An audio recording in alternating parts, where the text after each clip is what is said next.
Anderson with it. Wade picks him up. The 15-footer. That one off the back iron and out. The Heat shooting 33% for the night. That's a big thorn in their side right now. Winslow's shot is off. Boy, I tell you what, guys, he's an extremely strong finisher. I'm surprised he wasn't able to power that through the defense. Crab, no good. The Heat have gone 1 of 3 to start out the second quarter. That's good from Wade on the assist by Winslow. And it's 6 points for Dwayne Wade.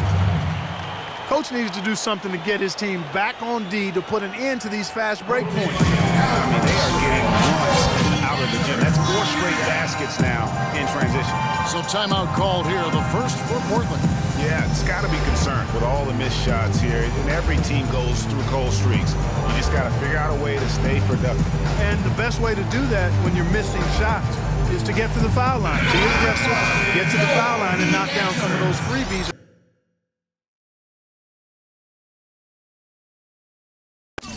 And the tide can turn for you. And the Heat going with the whole new group on the floor. And a switch here also for Portland. Harkless is checked in.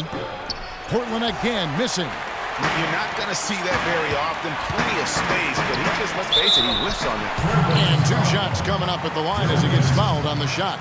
I tell you, Luol Deng is not exceptional in any one area, but really doesn't have any weaknesses either. I think he's been one of the most complete small forwards over the past decade in the league. Talking about Luol Deng, his consistency year to year has been outstanding. Over 11 seasons, Greg, if you look at his averages across every category, they're remarkably similar. And here's a guy can score from anywhere. Great mid-range game, makes plays for his teammates, rebounds at both ends.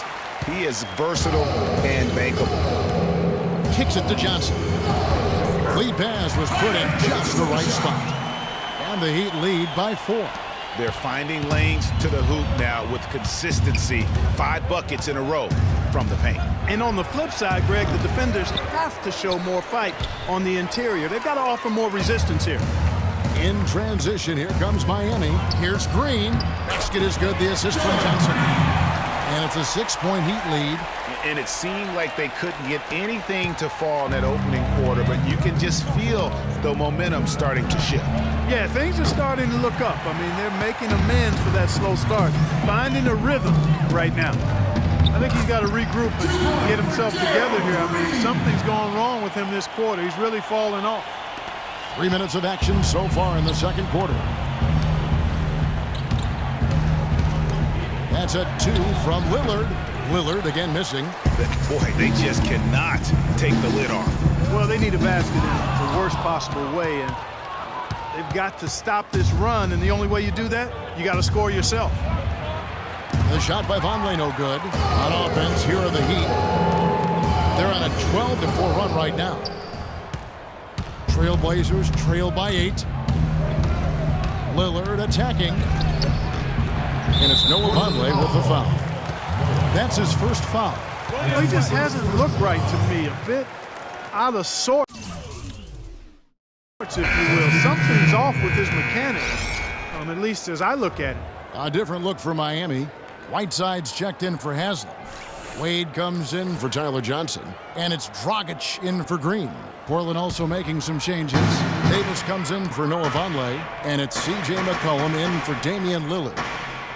Well, Greg, after a run of 10 playoff trips in 11 years, the Miami Heat missing the postseason last year. They'd end up a game back of the 8th spot. Yeah, and what's hard for the Heat, Kevin, is that they were in the playoff picture for most of the year. And as the season wore on, they slowly fell out of that top 8.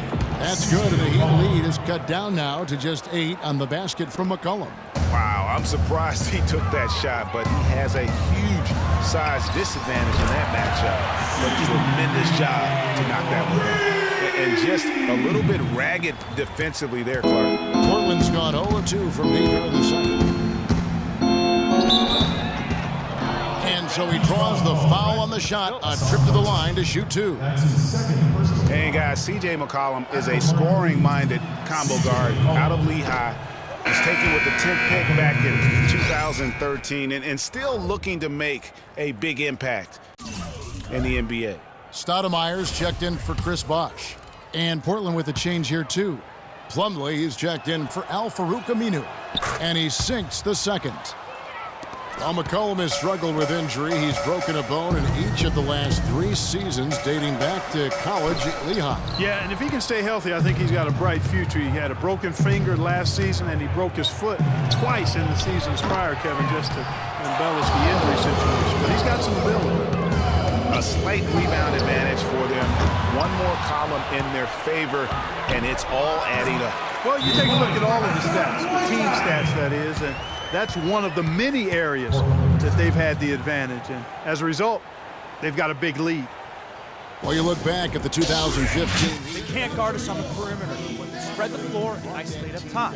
Spacing, fellas. Spacing. Debilitating blood clot on his lung and on and on and on. The loss, of course, which was not an injury of LeBron James. There are a lot of moving parts with that team. And that's a great point, Kevin. If you take any star off a team, things are going to get difficult. It was impressive that the Heat still managed to stay competitive once Bosh went out. Here he's going with right now. Josh McRoberts is checked in for Whiteside. Johnson comes in for Luol Deng. And it's Richardson in for Goran Dragic.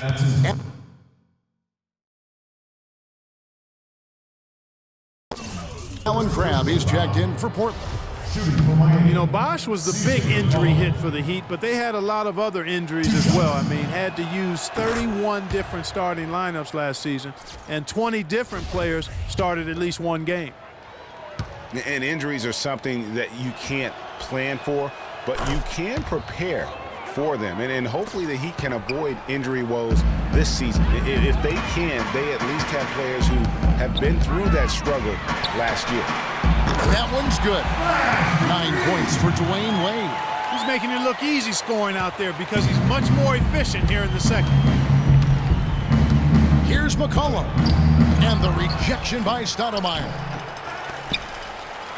The Heat leading by 13. Johnson outside. 3-pointer. And the Heat, another 3. Back-to-back threes for him. The defense is slacking off a little. You've got to respect that 3, or you'll give up points in a hurry. That's good. And that's now 11 points for C.J. McCollum. Not fazed at all by having a bigger defender on him down low, and I really thought he would be. You know, at first glance, you wouldn't think that he'd be comfortable in that particular situation, but, boy, I tell you what, he didn't look like he was out of his element at all right there. I mean, that's a tough break for the D. I mean, he took the hit and drew the whistle. Yeah, but he was late to get there, Greg, so the referee couldn't give him a free pass on that one.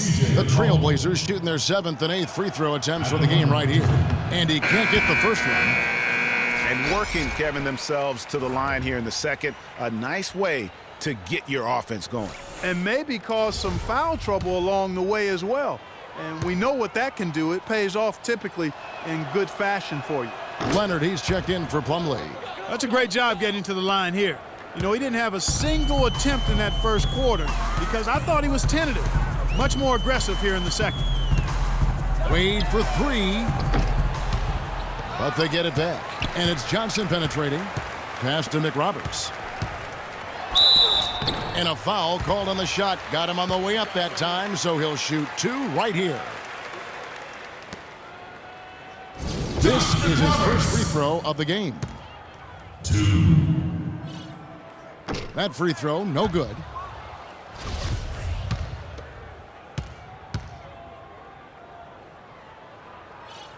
And he's good on the second.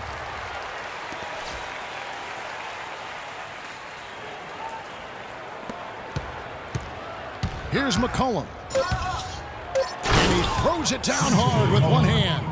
Nothing fancy there. Didn't need it. Nope. His only concern right now, Clark, is getting the points on the board, and I don't mean style. And so we conclude the...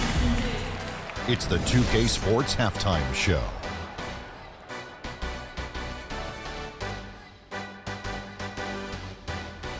Hey again, everybody. We've been watching a pretty lopsided game through the first half, that's for sure. I'm Ernie Johnson, joined again by Shaquille O'Neal and Kenny the Jet Smith. It was a closely contested first quarter for Miami. At the end of the period, they held a 2-point